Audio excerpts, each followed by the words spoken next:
এতদিন যে 2 মাস ধরে যে নির্বাচন চলছিল, 1 জুন সেটা শেষ হয়ে গেছে। এবার অপেক্ষা কি? অপেক্ষা হলো ভোটের ফলাফল। কে কিরকম ফল করেছে সেটাই জানবো। আজকের ভিডিওটি আপনারা দেখতে থাকুন, সম্পূর্ণ ভিডিওটি খুব ইন্টারেস্টিং একটা ভিডিও। আমাদের যে লোকসভা নির্বাচন হয়ে গিয়েছে সারা দেশে, এই ভারতবর্ষে, এই জন্যই বলছি কারণ অনেক বন্ধু বাংলাদেশের আছে, আপনাদেরও ভোট হয়ে গিয়েছে, সরকার গঠন হয়ে গিয়েছে, সেটা জানি। এবার আমাদের পালা। আমাদের এই যে দেশ ভারতবর্ষ অনেক বড় দেশ, সব থেকে বড় গণতান্ত্রিক দেশ হলো আমাদের এই দেশ ভারতবর্ষ। সেটা পৃথিবীর সব দেশই জানে যে আমাদের দেশ হলো সব থেকে বড় গণতান্ত্রিক দেশ। এই গণতান্ত্রিক উপায়ে এখানে ভোট হয়। আমার এখানে বাংলাদেশের অনেক বন্ধুরা আছে, আপনাদের ভিডিও আমি দেখি, আপনারাও আমার ভিডিও দেখেন, সেটা জানি। আপনারা খুব ভালো থাকবেন। আর আমার ইন্ডিয়ান বন্ধুরাও অনেক আছে, তো আপনারা খুব ভালো থাকবেন। আর আমার এই ভিডিওটা দেখতে থাকুন, ভোটের ভিডিও। যে এই যে লোকসভা নির্বাচনটা হলো আমাদের ভারতবর্ষে, তো নির্বাচন তো হয়ে গিয়েছে, 2 মাস ধরে নির্বাচন হলো। তো নির্বাচনের ফলাফল কি হবে, কে গদিতে বসবে, সেটাই আজকে জানবো। কে কতগুলো সিট পাবে। আমাদের এখানে লোকসভাতে 543টি সিট আছে। টোটাল লোকসভার সিট হলো 543টি, এবং এই 543-এর মধ্যে ম্যাজিক ফিগার হলো 272টা।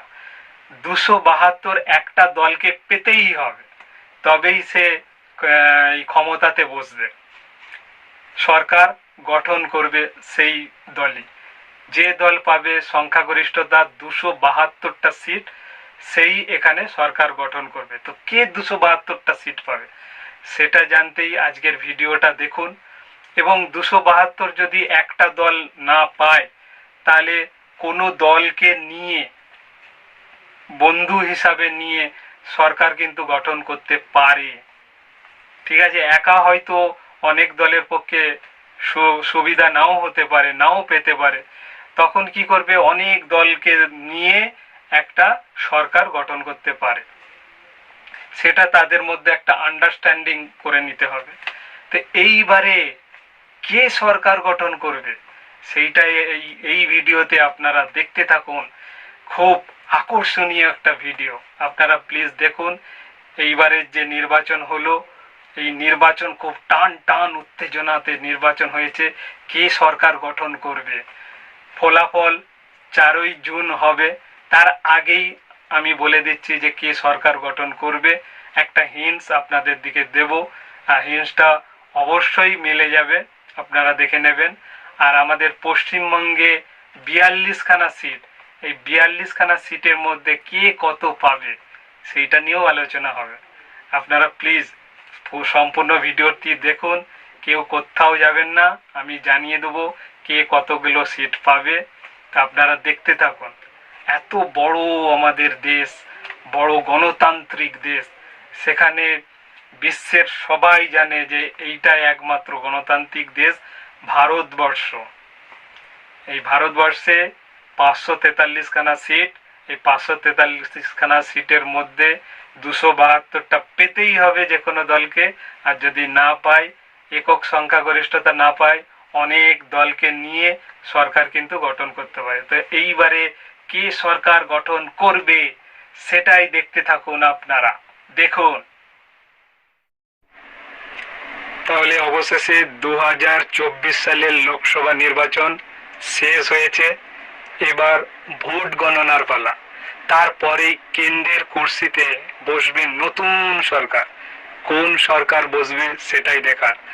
নরেন্দ্র মোদী তৃতীয়বারের জন্য প্রধানমন্ত্রী হবেন, নাকি কেন্দ্রে সরকার গড়বে বিরোধী জোট, সেটাই এখন লাখ টাকার প্রশ্ন। 7টি দফায় প্রায় 2 মাসের উপর ধরে লোকসভা নির্বাচন চলেছে দেশে। আগামী 4 জুন ভোটের ফলাফল জানা যাবে। ওই দিন সকাল থেকে শুরু হবে ইভিএম এ গণনা। আপাতত সেদিকেই তাকিয়ে আছে গোটা দেশ। সাত দফায় ভোট পর্ব শেষ হলো শনিবার। ভোটের ফল জানা যাবে আগামী মঙ্গলবার, অর্থাৎ শেষ দফার ভোটদান এবং ভোট গণনার মাঝে রয়েছে 3 দিনের ব্যবধান। এই 3 দিন কিন্তু নিস্তরঙ্গ হবে না, বরং এই 3 দিনে দেশের রাজনীতিতে ছড়ি ঘোরাবে কারা? বুথ ফেরত সমীক্ষা। সংবাদ মাধ্যমগুলি বরাবরই বুথ ফেরত সমীক্ষাকে অত্যন্ত গুরুত্বের সঙ্গে সম্প্রচার করে থাকে। শনিবার সন্ধ্যায় ভোট গ্রহণ শেষ হওয়ার পর থেকে সংবাদ মাধ্যমে বিভিন্ন সমীক্ষার ফল প্রকাশিত হয়েছে। সেটা আপনারা তো দেখতেই পাচ্ছেন, টিভির পর্দায় চোখ রাখলেই দেখা যাবে যে কে কত সিট এখন পাচ্ছে, সেটা আপনারা দেখতে পাচ্ছেন এখন। তা আমার এটা পার্সোনাল, আমি একটা হিসাব করেছি, সেই হিসাবে কে কত পাবে সেইটা আপনাদের জানাবো এক্ষুনি। 7 দফার নির্বাচন শেষ, এখন শুধু ফলাফলের অপেক্ষা। তৃতীয়বারের জন্য কি নরেন্দ্র মোদীর নেতৃত্বে এনডিএ সরকার গঠন করবে, নাকি বিজেপি বিরোধী জোট ইন্ডিয়া সব হিসাব উল্টে দেবে, সেটাই এখন দেখার। ভোট গ্রহণ পর্ব শেষ হতেই চ্যানেলে চলছে সেই নিয়ে আলোচনা, আপনারা তো দেখতেই পাচ্ছেন। রাজ্য ভিত্তিক কেমন ফল হতে পারে তারও আভাস একটা পাওয়া যাচ্ছে। গুজরাট, হিমাচল প্রদেশ এবং উত্তরাখণ্ডের সব লোকসভা আসনেই নাকি জিতবে বিজেপি। মধ্যপ্রদেশের 29টি আসনের মধ্যে 25 থেকে 27টি আসন পেতে পারে বিজেপি। রাজস্থানের 25টি আসনের মধ্যে 18 থেকে 20টি আসনই ঢুকতে পারে বিজেপির ঝুলিতে।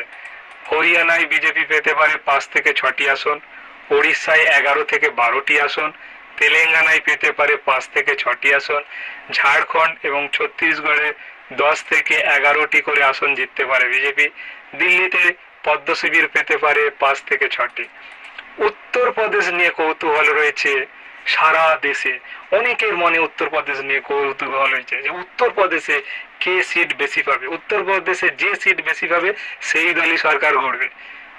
যোগী আদিত্যনাথের রাজ্যে বিজেপি নাকি 70 থেকে 75টি আসন পাবে। ইন্ডিয়া জোট সম্ভাব্য আসন ধরেছিল 5 থেকে 10টি আসন। তাহলে এখন ফাইনাল ফলাফল আমার হিসাবে আমি বলে দিচ্ছি। লোকসভাতে টোটাল সিট 543, 543। এনডিএ পাবে 352টা, 352। ইন্ডিয়া জোট পাবে 152টা, 152। আদার্স পাবে 39টা, 39। এবার বিজেপি কোটা পাবে সেটা বলছি। বিজেপি একাই পাবে 306টা। বিজেপি অল ইন্ডিয়ায় একাই সিট পাবে 306টা। আচ্ছা, এবার দেখা যাক আমাদের ওয়েস্ট বেঙ্গলে, পশ্চিমবঙ্গে কোন দল কতগুলো সিট পাচ্ছে। পশ্চিমবঙ্গের টোটাল সিট হলো 42টা, সেখানে টিএমসি পাবে 20টা, বিজেপিও পাবে 20টা, সমান সমান, কোনো গল্প নেই। টিএমসি 20টা, বিজেপি 20টা। সিপিএম পাবে 1টা, কংগ্রেস পাবে 1টা। হিসাব ক্লিয়ার? তো এতক্ষণ ধরে আপনারা এই ভিডিওটি দেখছিলেন, তাই জন্য আপনাদের সবাইকে অসংখ্য অসংখ্য ধন্যবাদ। আপনারা খুব ভালো থাকুন, সুস্থ থাকুন, আর এইভাবে আমার পাশে থাকুন। টাটা সবাইকে।